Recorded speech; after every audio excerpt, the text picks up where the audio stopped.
Another crucial point, he invited Nathanael to come and see Jesus. Yes, he's often paired with Nathanael. Nathanael is Bartholomew. Yes. It seems to me that they're probably mates. Whether they're closer relations, I don't know. I'm glad you mentioned about paired, because that also happens, that we get extremes. This one compared to this one. And that happens a lot throughout Scripture, doesn't it? Especially at this point. Yeah. There's counterpoints to each character. Philip, he's probably a bit of a cynic, pragmatist, Right. rather than being a visionary. Okay. He's somebody who is ready to respond quite quickly to Jesus in terms of his heart response, but his faith is weak. He's tested by Jesus. He is, and he's the one who says, "Show us the Father, Lord, and we'll believe." Jesus turns to him and says, "Philip, have I been with you so long and you still don't know who I am?" One of the other things that I find quite interesting with him, and this is almost like a remez in Scripture that we find here in the New Testament, a little hint of something. In John 1:43, it says, "The day following, Jesus would go forth into Galilee and findeth Philip and saith unto him, Follow me. Philip then rushes off and finds Nathanael." And in verse 45, it says, "Philip findeth Nathanael and saith unto him, We have found him."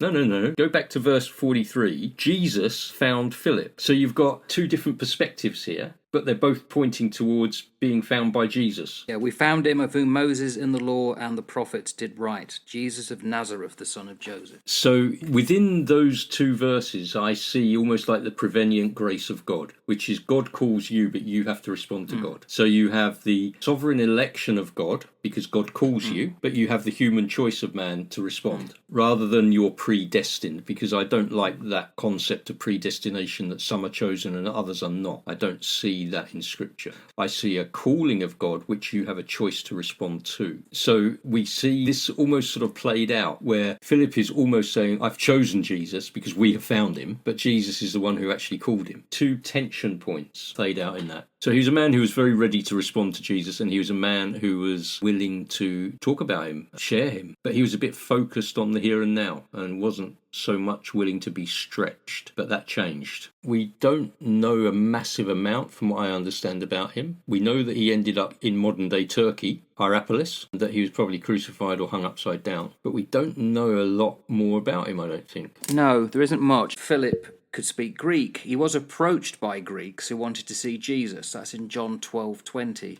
And he asked Jesus to show the Father to the disciples, John 14.